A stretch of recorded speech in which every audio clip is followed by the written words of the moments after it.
Hi, good evening, everyone. Today we will go ahead and do econometrics. Now, let me just tell you briefly that in 2021, we did not have econometrics as part of IIT. Only in 2022, we saw 2 to 3 questions based on econometrics. I think so, 2 questions came. They were pretty simple, but for that, you need to know what econometrics is all about.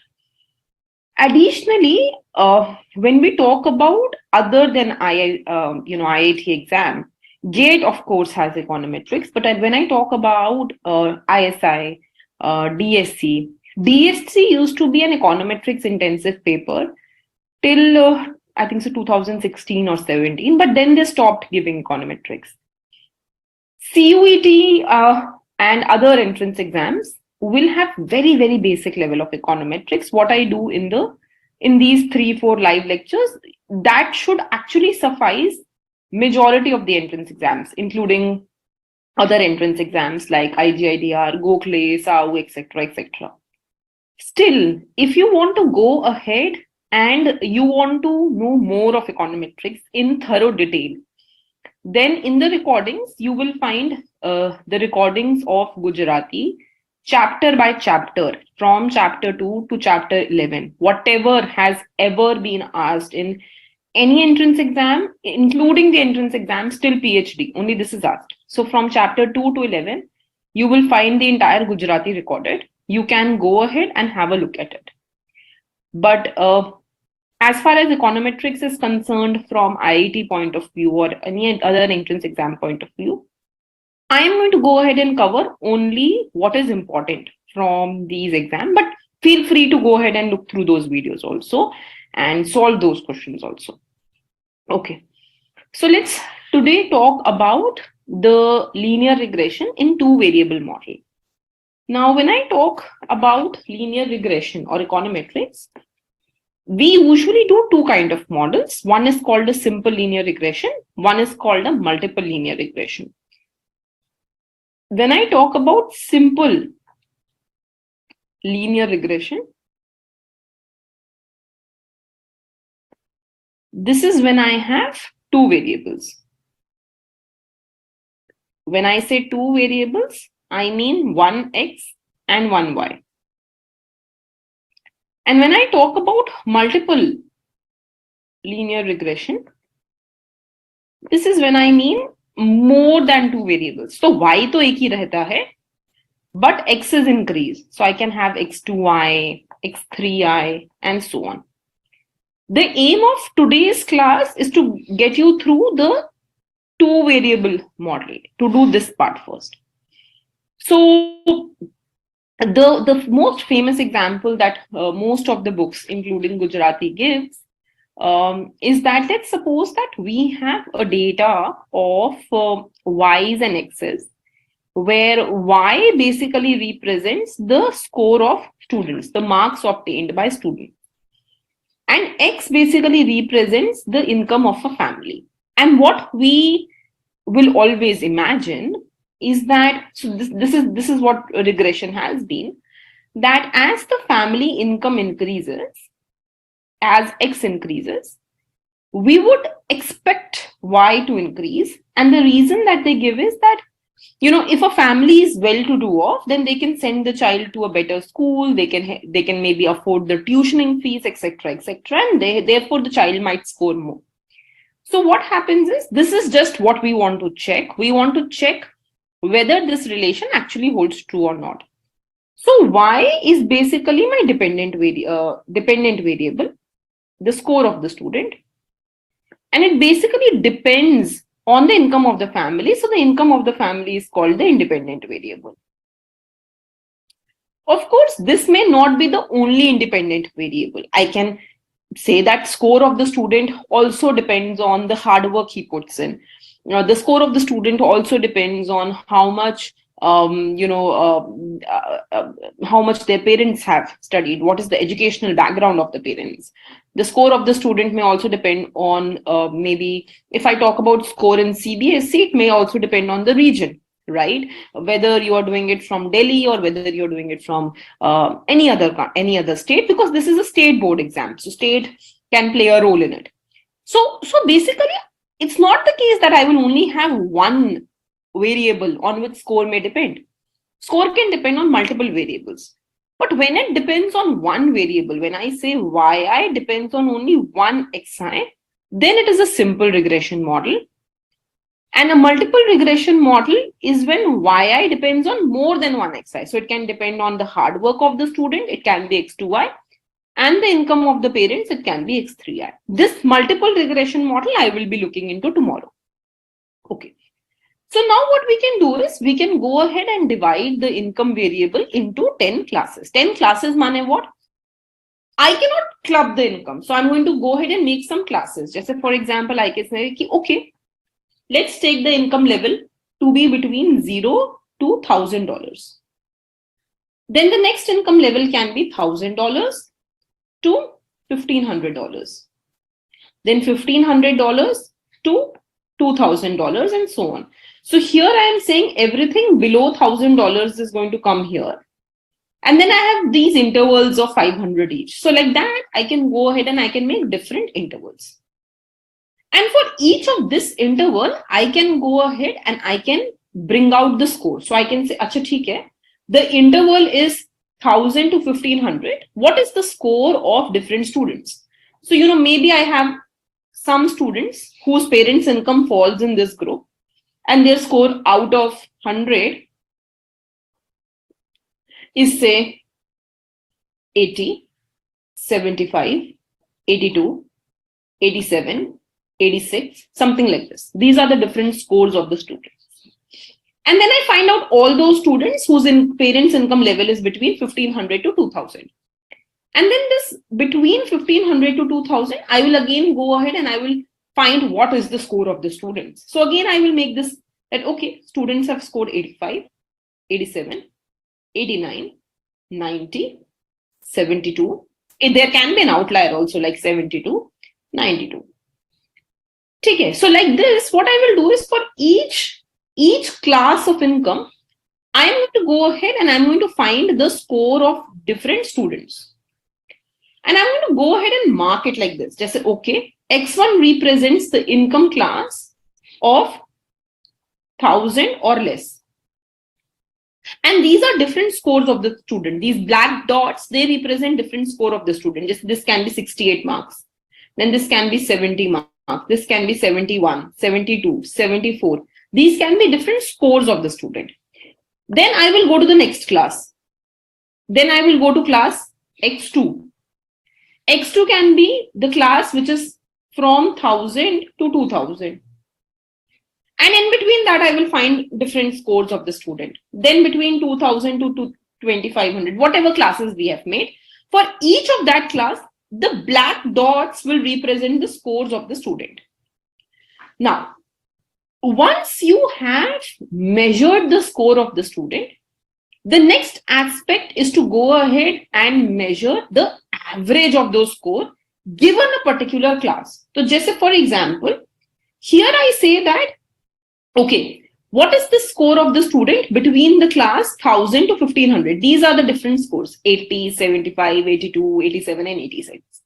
So what I will do is I will say 80 plus 75 plus 82 plus 87 plus 86. There were 5 students divided by 5. So I will get a number here. This will be average score of students. Score was represented by what? Score was represented by the variable y.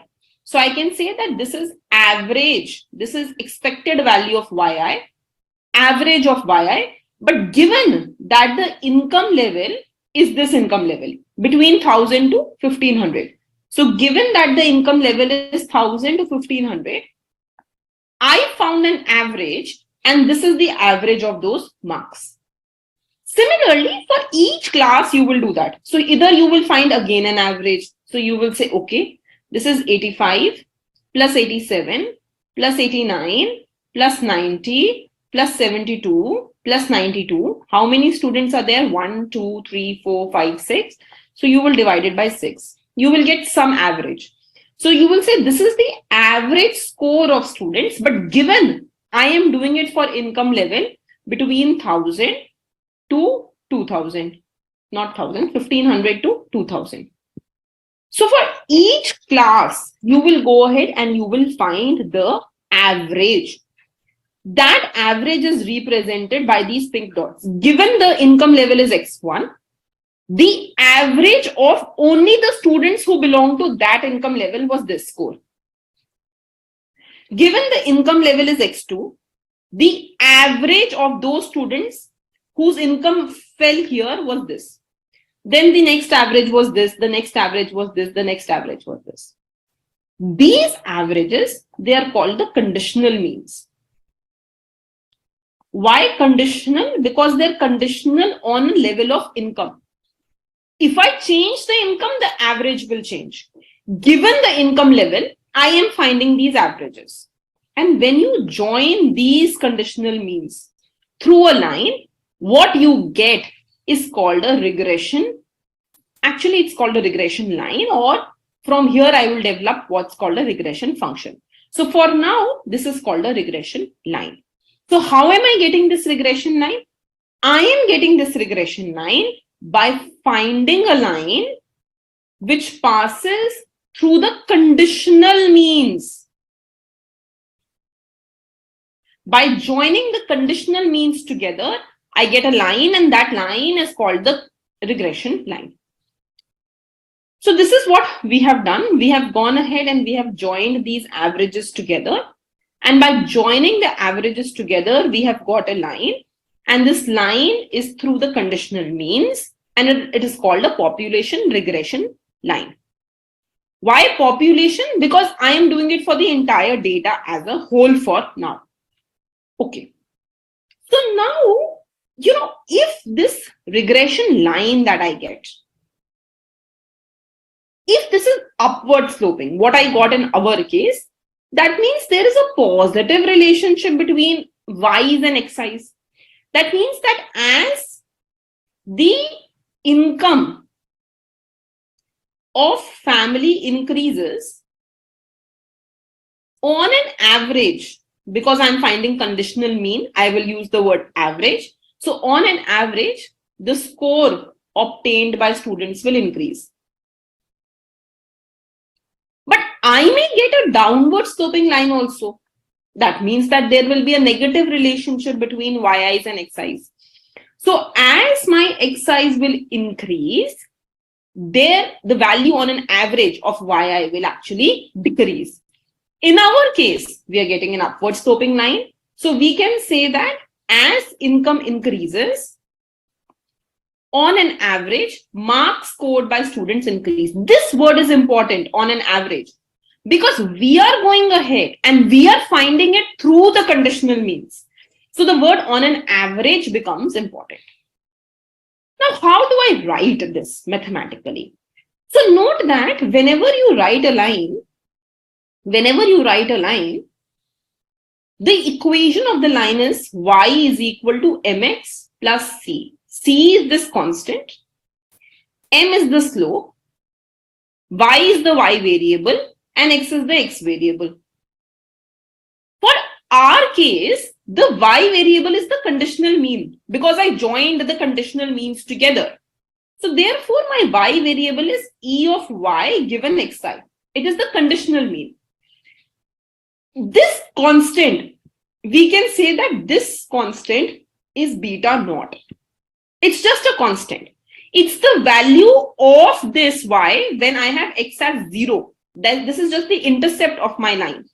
So we can say that this is beta naught plus, I can say that the slope of this line, of our regression line, can be represented by beta 1. So I am representing this m by beta 1 into x. Actually, things are same. This is just an equation y is equal to mx plus c. But this constant is represented through beta naught and the slope is represented by beta 1. Some books will write it like this also. So don't get worried too much. They can very well write this as e of y given xi is equal to beta 1 plus beta 2 xi. Koi nahi. We just want an intercept and a slope, and we are getting this. So just think about this. If I put xi as 0, if this value becomes 0, then what will I get? I will get E of y given xi as beta 1 from this equation. That means that the intercept becomes this. And if I differentiate E of y given xi with respect to xi, I will get beta 2. That means this is the slope. So basically, I am interested in dealing with an equation which has two things. One is the intercept of the equation, and the other is the slope of the equation. The slope tells me how much will the mean change when x changes, and this tells me what will be the mean when xi is 0. So for example, if I write my equation E of y given xi is equal to 45 plus 2.7, let's say this is income. Okay, here also instead of this I can simply write, let's say, marks. This is my equation that I have. Then what does this equation say? This equation tells me that if you put income as 0, if you plug in 0 here, then marks obtained by student will be 45. That means this is the minimum marks. Even for an individual who is having an income level of 0, who is not earning, whose family is not earning, on an average, his marks is going to be 45. And then what's the second equation saying? That if income increases by 1 unit, this increases by 1 unit, then on an average, marks will increase by 2.7 units. So if, for example, I tell you that the income level of an individual, suppose these incomes are in thousands, and I tell you that the income level is 10,000, right? So what will be the marks of the individual? 45 plus 2.7 into 10, that means 45 plus 27, right? So this is going to be the marks of the individual. So basically, we can put some values in the income, and correspondingly, we will get some values for the marks. This is how we can estimate what will be the average marks of the student. But mind you, this is average marks, not actual. These are conditional means, not actual marks obtained by student. So this is how we can go ahead and estimate it. Now, just think about this now. So basically, as I was just mentioning, there can be a difference between actual score of the student and the conditional mean. This line, it is passing through the conditional mean. So it is passing through this point. This is my conditional mean. This is my average. This line has points above and below it, which are the actual scores of the student. Just say is case mein. Just say, for example, if I come back to the data that I had here, suppose we find out that this average, suppose this comes down to 86, suppose. Just calculate and check what it will come down to. So what is going to happen? We are saying that for the income level between 1000 to 1500, the average income is 86. So ye income level ho gaya. This represents 1000 to 1500. In this income level, the actual marks are 75, 80, 82, 86, and 87. These are the actual marks. 75, 80, 82, 86, and 87. But the average comes down to 86. So my line will pass through 86. Now the actual marks can be below or above the average. These are the actual marks.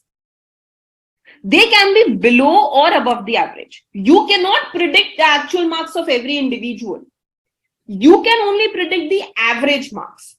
So the difference between the actual marks and the average that you calculated, this difference is called the error term. So the error term corresponds to the gap between the average and the actual marks obtained by an individual. In our case, let's go back and check this. So this is what is happening. I have some actual score of the students. I have a conditional mean that I obtained through which my line is passing.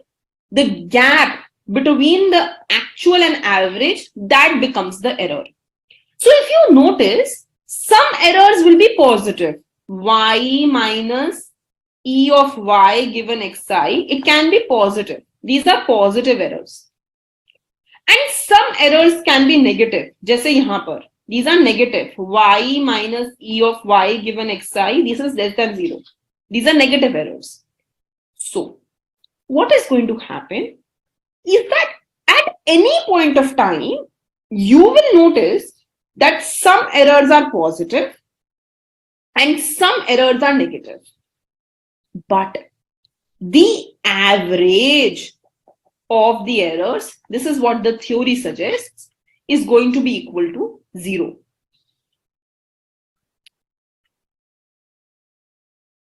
We will talk about variance, yes. So the average of the errors is going to become 0. So this is what regression theory suggests, that you may have errors which are positive, you may have errors which are negative, but on an average, the errors will come down to 0. Now, if I have to write the equation for an actual y, then note that this actual y revolves around the conditional y, isn't it? So I'm going ahead and saying what? That I have this as my actual y. This is my conditional y, E of Y given Xi. So suppose the error is 4. So I can say that actual y is nothing but E of Y given Xi plus 4. Similarly, let's say another actual yi is here. Iska marks was suppose 70.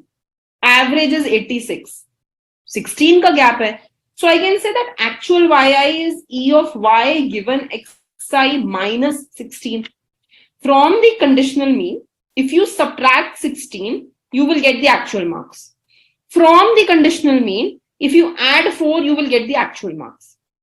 So basically, what is going to happen is that if you add or subtract the error amounts, you can go ahead and you can get the actual values of yi.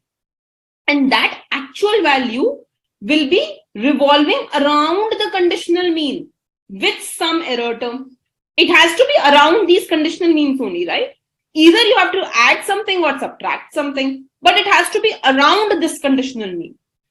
So on that basis, we can go ahead and we can give this equation that the actual value of y revolves around this conditional mean by this error term. This ui can be positive or negative. So we can write this down, that this error can be positive or negative. It can be positive or negative. This is my conditional mean. And this yi is revolving around this conditional mean with either positive or negative error. Now, if you notice, instead of E of y given xi, I can go back and write my equation beta 1 plus beta 2 xi. So what is going to happen is that ultimately I will get this. Yi is equal to beta 1 plus beta 2 xi. This part is just the conditional mean part, E of y given xi. This equation ko humne beta 1 plus beta 2 xi likha tha. We just wrote that. And this part is the error we added because we want to calculate the original yi.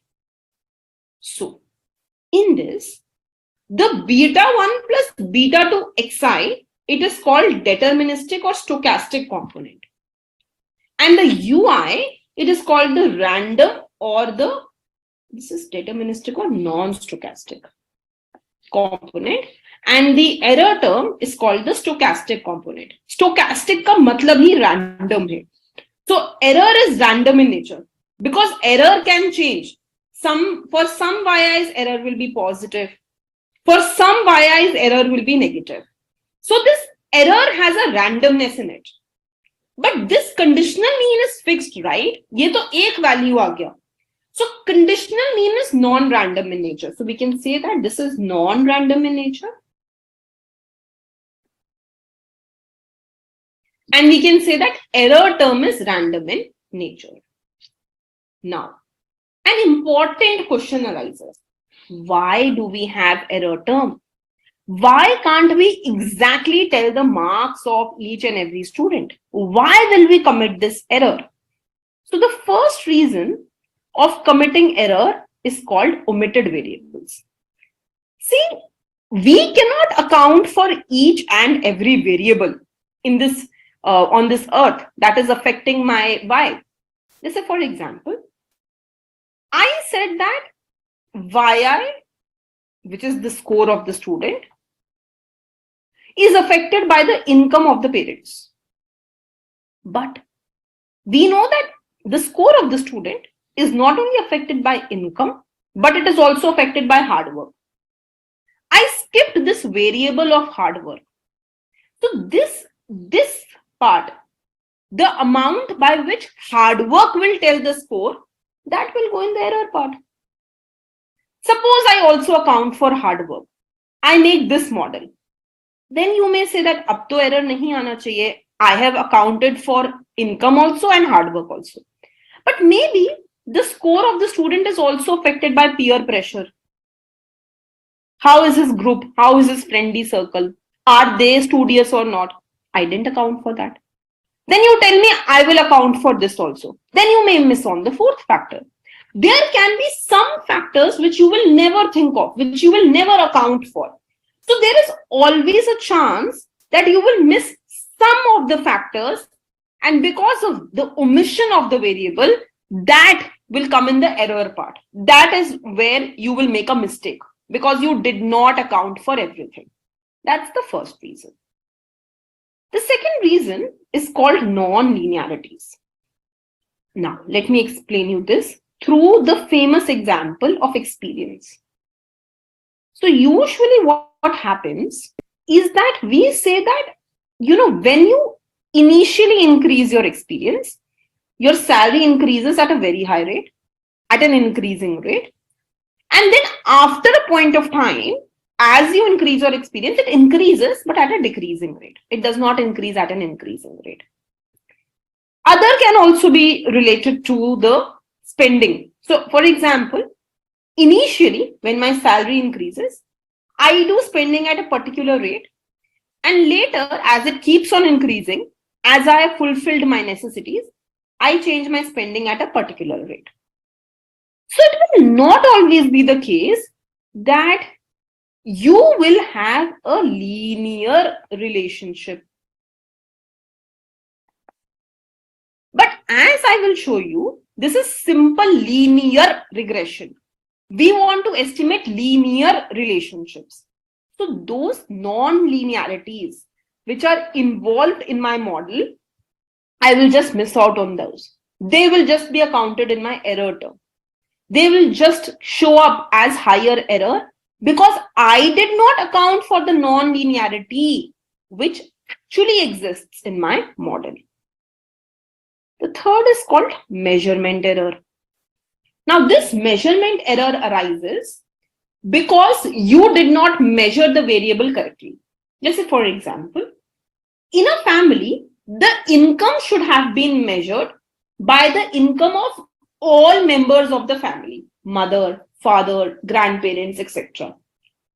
But only measured the income by the income of the father, not accounting for the income of the mother. That means you made an error in measurement. You should have measured it using some variable, and you're measuring it using a wrong variable, then you will see that the error will pop up, right? The next is any unpredictable effect, anything I can't predict for, anything which is random in nature. Maybe the score got affected because of the COVID-19 situation, because people went from offline to online. I did not account for that in my model. So any randomness can also lead to error term. So in short, whenever you will have a regression model, you cannot predict the actual marks obtained by student. You can only go ahead and predict the average of the class, and you will always predict actual marks with an error. Now let's talk about the sample regression function. See, not always population is at disposal. What is at disposal is basically your sample. So what happens is that instead of talking about the population, we work with the sample. So what we do is, for the given sample, just a population is of 10,000 families, jinki I took out the income. Instead of those 10,000 families, maybe I will only work with 100 families. This is my sample. So for this sample, what I will do is I will have yi equal to beta 1 plus beta 2 xi plus ui. This is my population. In this population, we saw this is the conditional mean and this is the error term.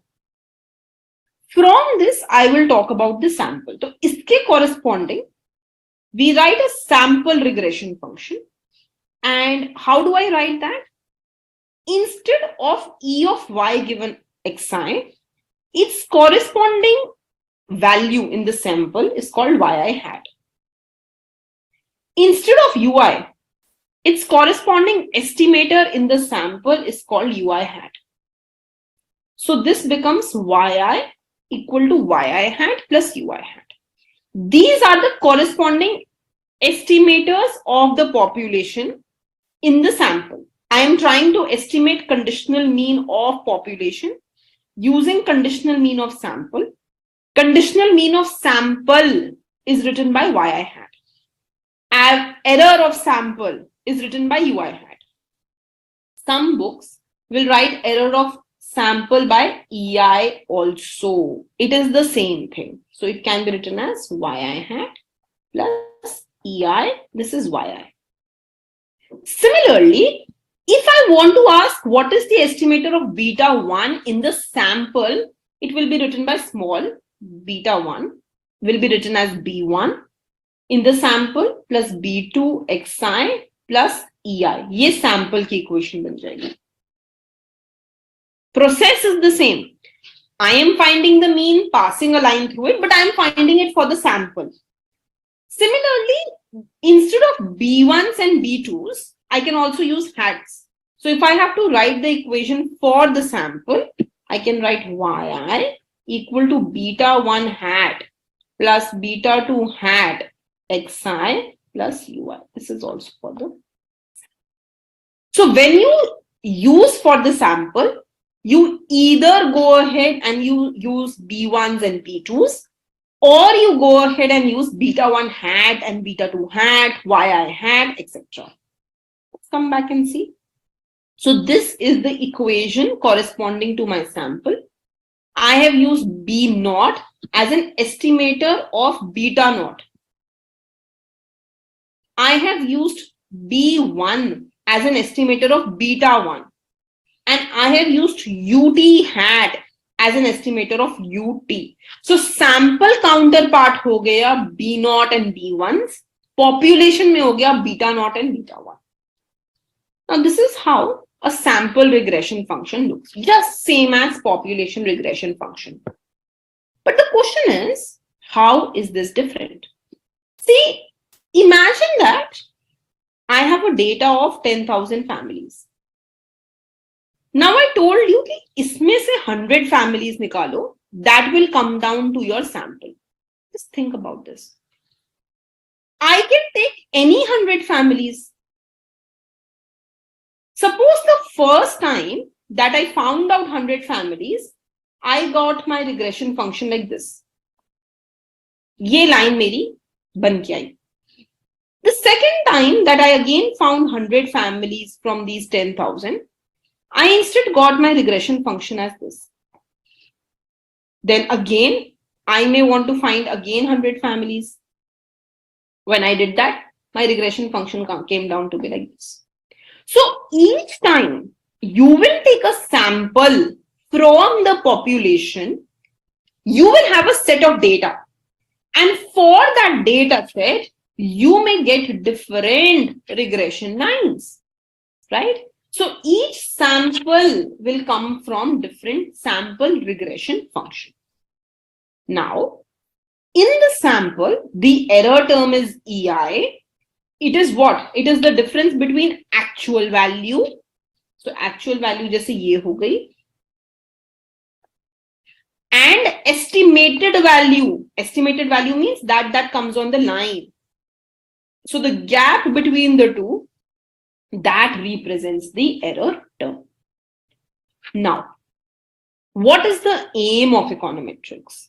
The aim of econometrics is that on the basis of sample regression function, we want to estimate population regression function.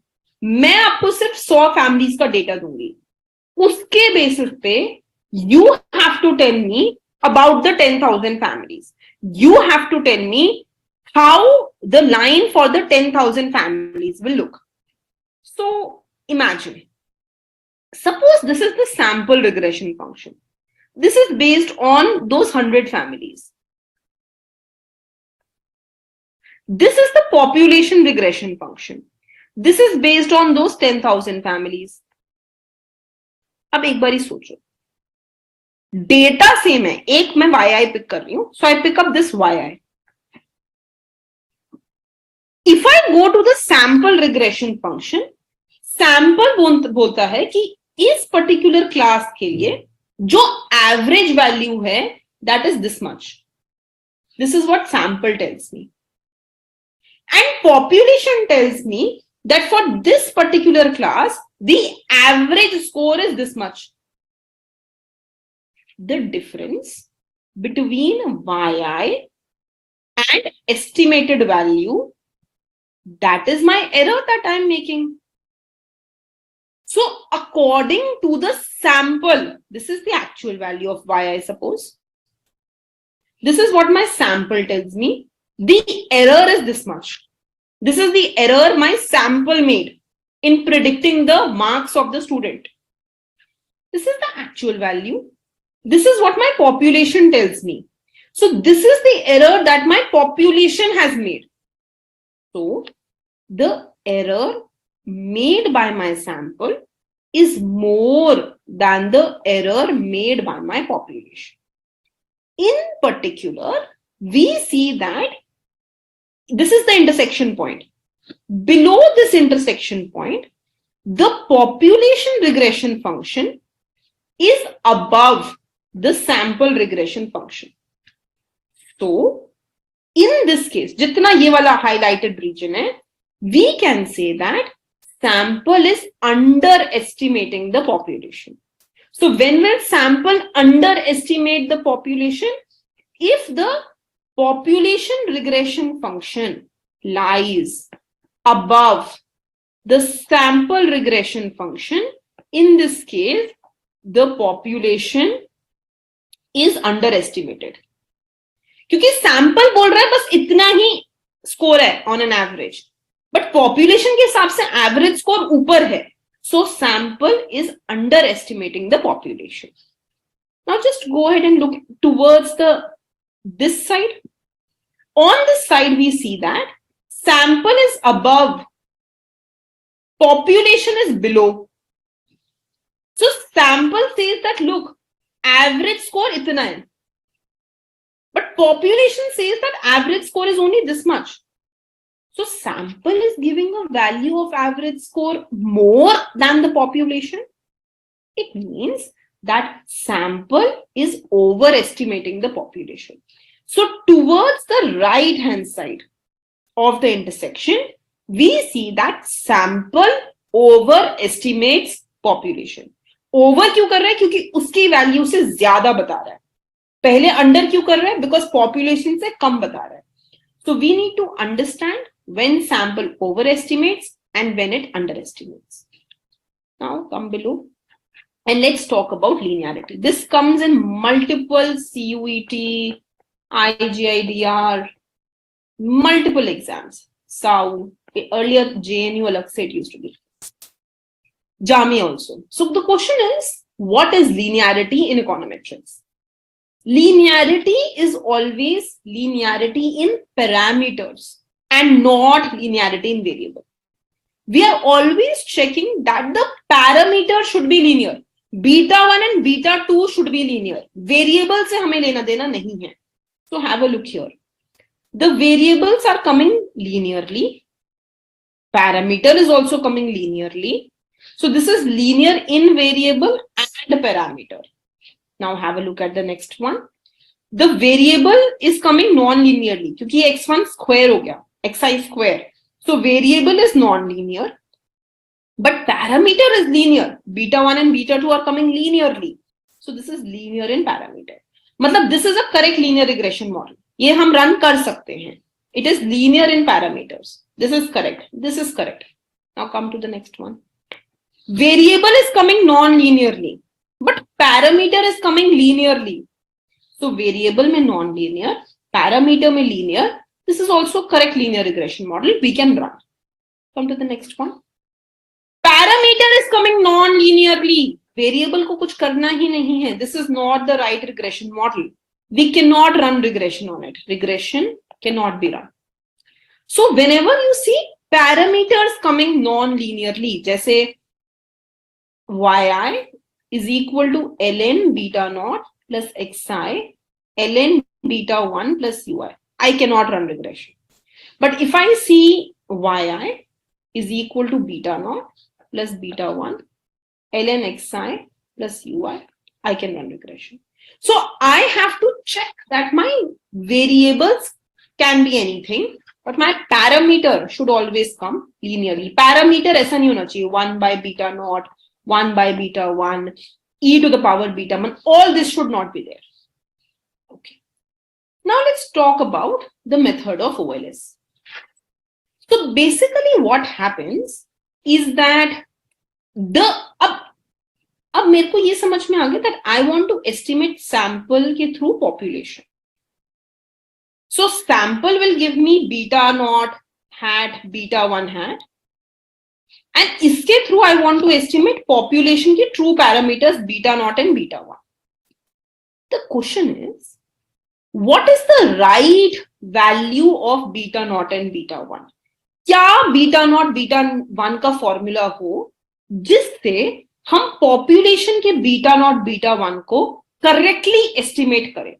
What should be these values such that this is the perfect estimate of beta naught beta 1 in the population?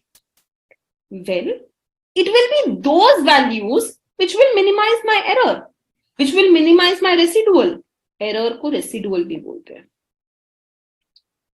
So it will be those values in the sample which will minimize my error. एक चीज तो हम ये कर सकते थे कि हम error के sum को minimize कर देते. But I told you that the sum of the error term is always 0. So we cannot minimize the sum of the error terms. So if I cannot minimize the sum of the error terms because it is always 0, some errors are positive, some are negative, but the summation of the error term is always 0, then what should we do? How should I estimate the correct values of beta, B naughts and B1s in the sample? The other technique can be to minimize summation EI square. So what is my aim?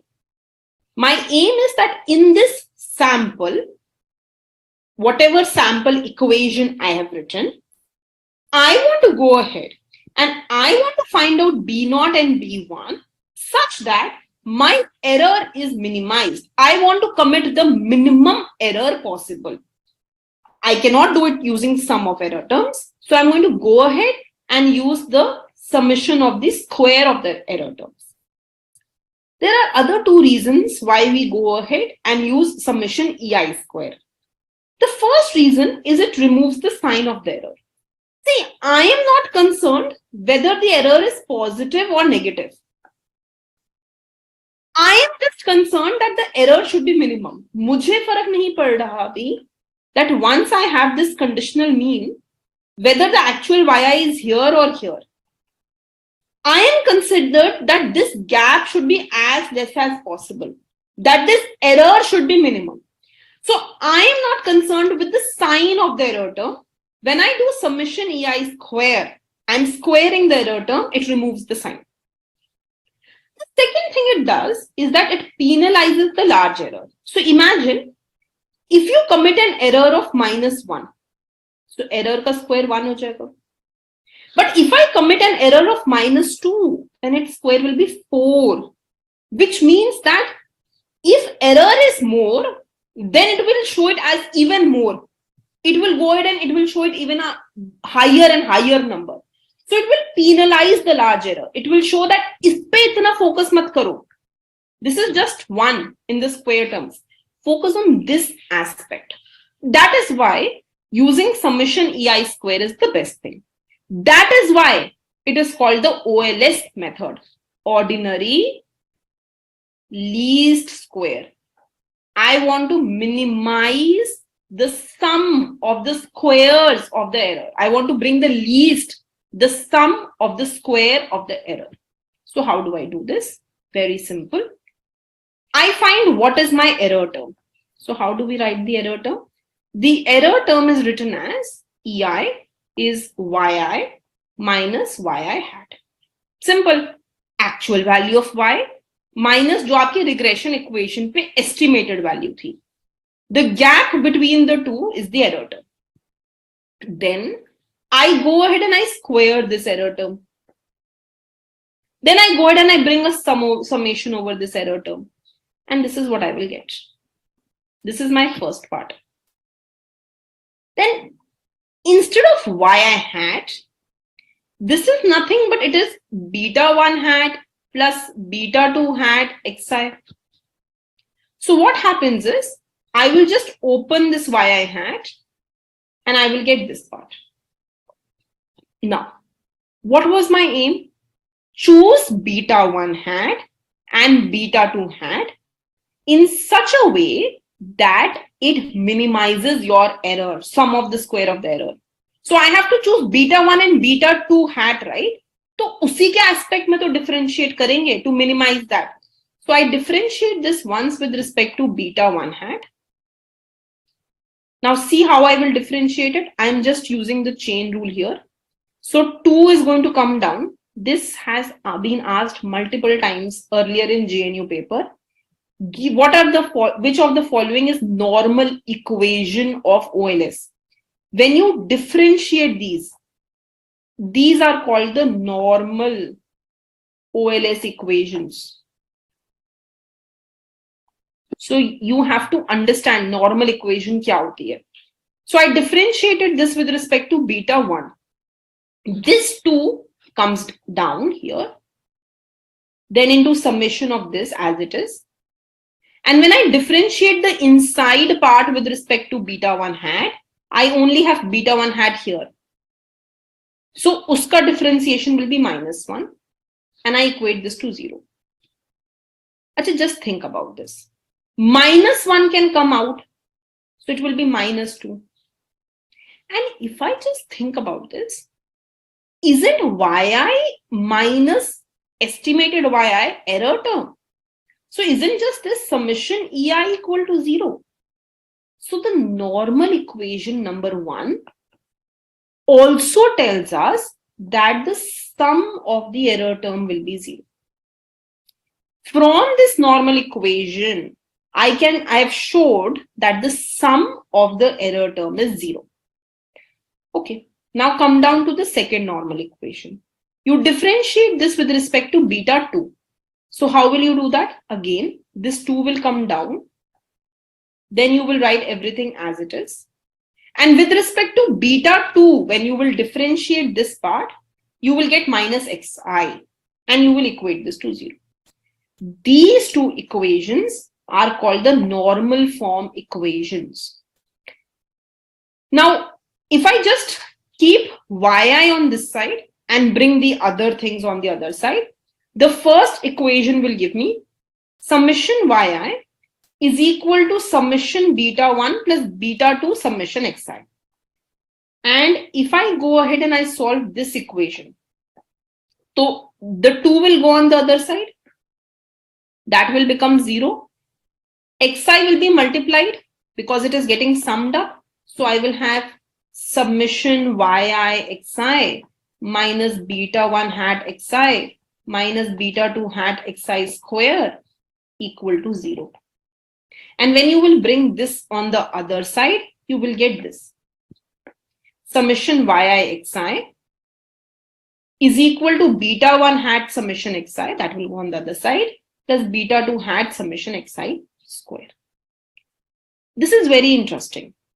If you notice, the second equation is just the first equation with x multiplied everywhere. अगर मैं यहाँ पे x कर दूं, x कर दूं, x कर दूं, I will get the second equation. So it is very easy to remember that way. So the second equation is just the first equation with x's multiplied everywhere. And the first equation is also easy to remember. How? Because if you notice, here I am summing beta 1 n times. So this is n beta 1. So my first equation becomes this. Summation yi is equal to n beta 1 plus beta 2 summation xi. एक बारी अगर मैं इस equation को, if I just try to solve this equation is this. Summation yi is equal to n beta 1 plus summation xi. यही तो equation मेरी निकली है, first equation. If I divide by n throughout, अच्छा, this is beta 2 also. Huh? If I divide this by n throughout, I will get y bar equal to beta 1 plus beta 2 x bar. That means that from the first equation, from the normal equation, I can suggest that my linear regression equation, it passes through the mean values. This comes as an MCQ. Linear regression equation passes through the mean values. Yes, because when I plug in x bar and y bar, sample mean, it satisfies this equation. I started with the actual equation, but I was able to go to this. So the sample means this satisfy the linear equation, which means that whatever my sample regression equation would have been, sample regression function, it would have passed through the value x bar comma y bar. ये point इस equation में रहा होगा. It would have passed through that point. Okay. So now just come back to these equations. So you have got two normal form equations. One is this and one is this. Now I have written them in matrix form. Zaruri nahi hai that you write it in the matrix form. You can do through the method of substitution also, but I have used the method of Cramer's rule. So what I have done, I have just made this into a matrix, this part. So I have taken beta 1 hat and beta 2 hat common. And here I have got n and summation xi, n and summation xi. And in the other equation, I have got summation xi and summation xi square. Then I have got beta 1 hat and beta 2 hat here, and I've got the y variable here. Now, if you use the Cramer's rule and you want to find beta 2 माने मुझे ये निकालना है, this second variable. So if you know the Cramer's rule, what do? We replace the second column with this. And we find the determinant of that matrix. Pehli column remains as it is. So if you see, this is n summation xi, n summation xi. And instead of the second column, I will write this, summation yi, summation xi yi. Divide by the determinant of the actual matrix, which is this. So when you find the two determinants, you will get beta 2 hat as this. N summation xi yi minus xi summation xi summation yi upon n summation xi square by summation xi minus summation xi whole square. ये formula की जगह पे, if you simplify this, it is also equivalent to summation xi yi upon summation xi square. This is my beta 2. Achha, think about this. What are these xi's and yi's if I write it in this way? These are deviations from me. So xi is nothing but x minus x bar. Yi is nothing but y minus y bar. As a homework, what you should do is, इसको open up कर देना. xi की जगह x minus x bar लिखना. yi की जगह पे y minus y bar लिखना. xi की जगह पे x minus x bar whole square लिखना. And just open this up. You will get back to this equation. So basically, beta 2 hat can be written as summation xi yi upon summation xi square.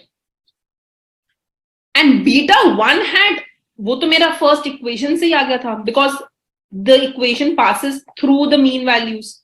So beta 1 hat is nothing but y bar minus beta 2 hat x bar.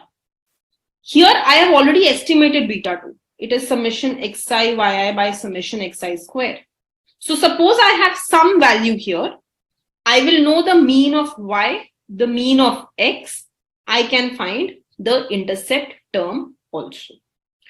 So this is about regression equation basics. By now you should know what is OLS, what is normal form equation, how to find beta 1 hat, how to find beta 2 hat. One more thing. See, when I talk about beta yx, it means y is being regressed on x. Okay. So this means y is equal to beta naught plus beta 1 x plus ui. ऐसा कुछ equation रहा होगा. Sometimes the relation is dual. Dual माने sometimes x is also a function of y. जैसे for example, agricultural yield, it can depend on, let's say, the usage of pesticide. कितना pesticide हम use कर रहे हैं. But supposedly, we see that how much pesticide we use depends on how much yield we get. Suppose the more yield we get, the more tempted I am to use the pesticide. Suppose it's a dual relationship. Suppose it means I can also have x equal to beta naught dash plus beta 1 dash y plus ui. X can be written as a function of y also. In that I will get beta xy. This will be my estimate. ये इसका slope हो जाएगा, ये इसका हो जाएगा. ये बता रहा है that if x changes, how will y change? This tells me if y changes, how will x change? Now, we have something which is called as correlation coefficient, R square.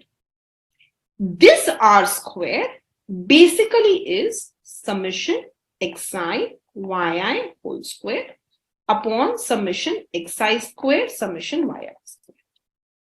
This R square, it tells me the relation between x and y. ये regression नहीं है. ये R square एक general relation बताता है that okay, if I tell you that R square is suppose R square is 0.97, it means that they're 97% related to each other. It just tells me the relationship. It does not tell me if x increases, how will y increase, or y increases, how will x increase. But I can just open this up and I can write this as summation xi yi upon summation xi square into summation xi yi upon summation yi square. ये वाला part तो वही है जो मैंने अभी estimate किया था बीटा 2 का. This is what you get when you regress y on x. And if you reverse the regression, if you do something like this, if you regress x on y, you will get this beta xy. So basically r square, the correlation between x and y is nothing but the multiplication of the slope coefficients y on x and x on y. इन दोनों को अगर हम multiply करते हैं तो हमें correlation मिलता है x and y के बीच का. This is the correlation between x and y. Now, if in a particular regression you have got that this is 0, अगर इनमें से एक term 0 आ जाए, maybe I get this term as 0, then there will be no correlation. Or if in exam they tell you that look, I have 0 correlation between x and y, what will be the value of slope coefficient? That will be 0. Because if product is 0, one of them has to be 0. So either this will be 0 or this will be 0. One of this has to be true. But if one of them is 0, then r square will definitely be 0. So these kind of questions can come in exam. You have to understand how to interpret. If r square is 0, one of them will be 0. If one of them is 0, r square will definitely be 0 because it is the product of these two things. So this is relating the slope coefficient to r square. Now, in the next class, I will show you some unbiased and biased properties